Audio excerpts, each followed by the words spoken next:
Hey everyone, Grumpy Old Jay back with our monthly meeting of the Grumpy Old Gentleman. This time is Mr. Harry Benson's pick. Maca Films 1966 is his channel. If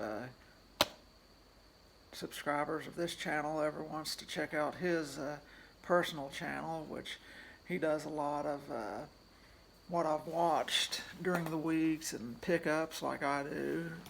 Um, just various things. He's a real funny and amusing guy to watch. Great fella.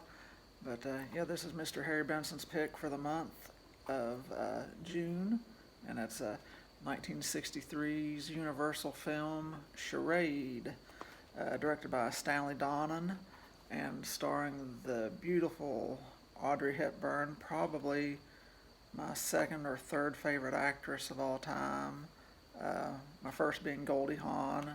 She's probably number two. And Cary Grant, of course, got top billing, even though he's memorable in this film. But I just think that Audrey Hepburn, she kind of owns this movie. Gives both of them give great performances. They're both really good together. Stanley Donen, this is probably my favorite film that he ever directed, and it came out in December of 1963, and it made something like $13.5 million, which is really good for 1963 money. Pretty good for 2020 money, I guess, for most people, but pretty complex plot. It's got a Hitchcock-like plot, and I said this back in the 1980s when I first watched it on VHS, that, I thought it and said it, that this is the most Hitchcock-like film that Alfred Hitchcock never directed. Very plot-wise, it's a whodunit, romance, spy thriller type thing, for what Alfred Hitchcock was known for, but he never had anything to do with it, and often wondered if he ever saw it or what he thought of it. Never heard anything, if he thought it was a rip-off of his films, because this came out in the same year as The Birds, and yeah, but anyway, yeah. Critics often say that today, that it's the most Hitchcock-like film that he never directed. But at the beginning of the film, Audrey Hepburn, she plays Regina Lampert, and she's thinking of divorcing her husband because he's been lying, and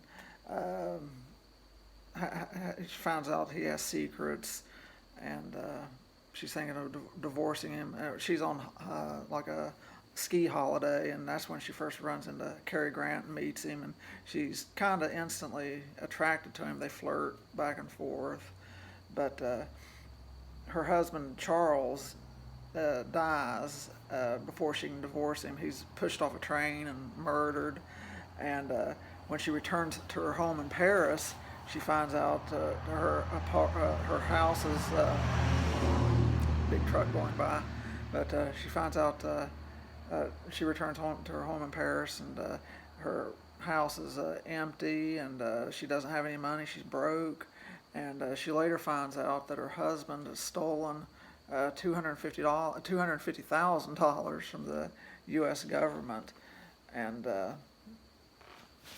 the French police are after the money, the American government, and three very insistent gentlemen threaten her and pursue her throughout the film, and they're pretty vicious characters, and suddenly Cary Grant, he shows back up in the film to help her, protect her, but she's not even sure she can trust him, because she's just baffled. She doesn't have any idea what's going off. She doesn't know anything about the money.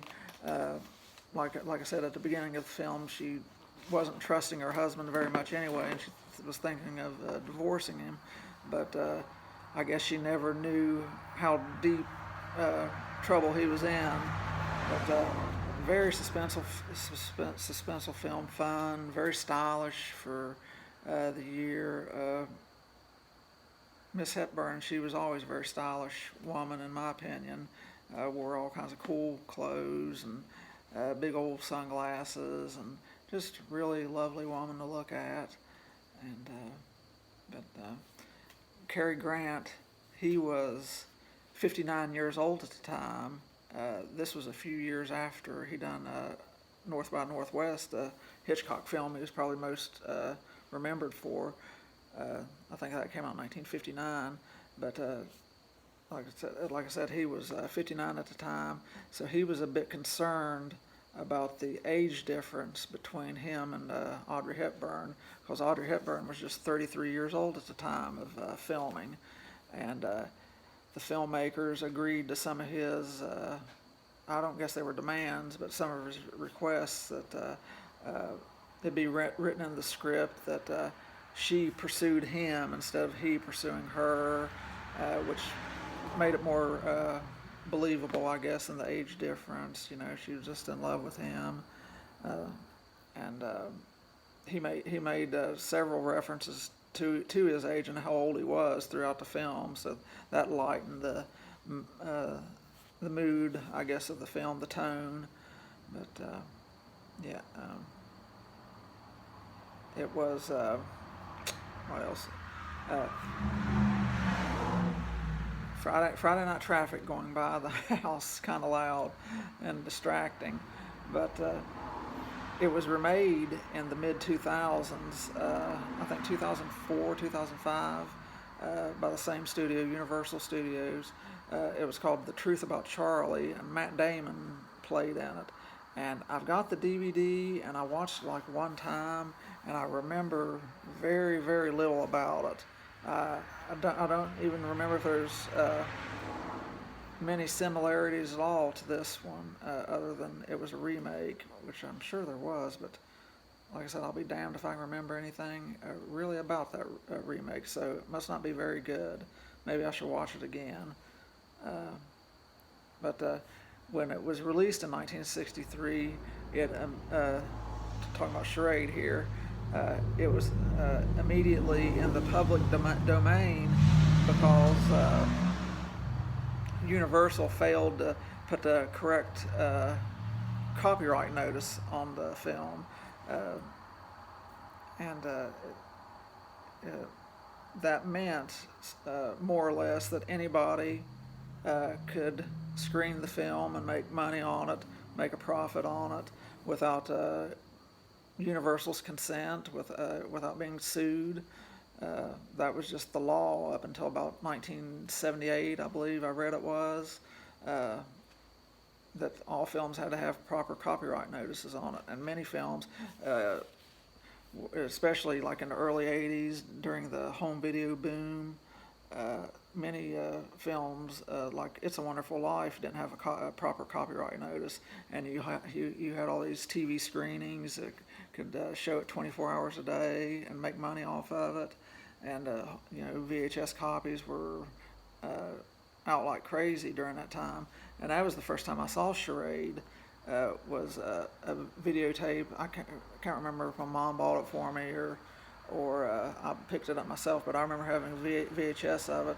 I paid like $5 or $6 for it, and it was a very poor quality VHS. It wasn't released by Universal Studios, which would have been an MCA home video in the 80s. I think it was on Good Times or Video Treasures or one of those off-the-wall cheap companies. But yeah, I remember it being a very poor quality film. But you know, as far as the transfer goes, I mean, it's a very good film from the very first time I watched it. But yeah, it didn't really have a proper home video release until I think it was 2012 when Universal was doing their 100-year anniversary celebration, and they released a bunch of DVDs and Blu-rays, and Charade was finally given a proper, cleaned up video presentation. And this is the Criterion release that I have, which came out in 2010.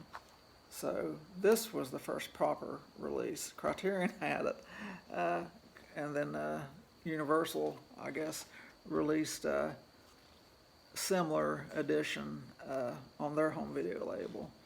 But yeah, like I said, it's starred the lovely Audrey Hepburn and Cary Grant, and it also had Walter Matthau in a memorable performance. James Coburn played one of the bad guys, and George Kennedy, he was a pretty vicious bad guy in this film. But,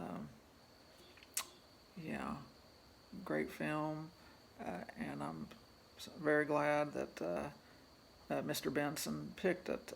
He gave us a list of films to pick from, and this was on there. And I thought right away, I said, well, I hope we get to talk a little bit about Charade, because I really like that film, and that's the one he ultimately picked for us to watch. But yeah, good pick there, Mr. Benson. And next month for July, it is Mike's turn, Mr. Mike. And then after Mr. Mike, in August, it'll be Banjo Jay's turn.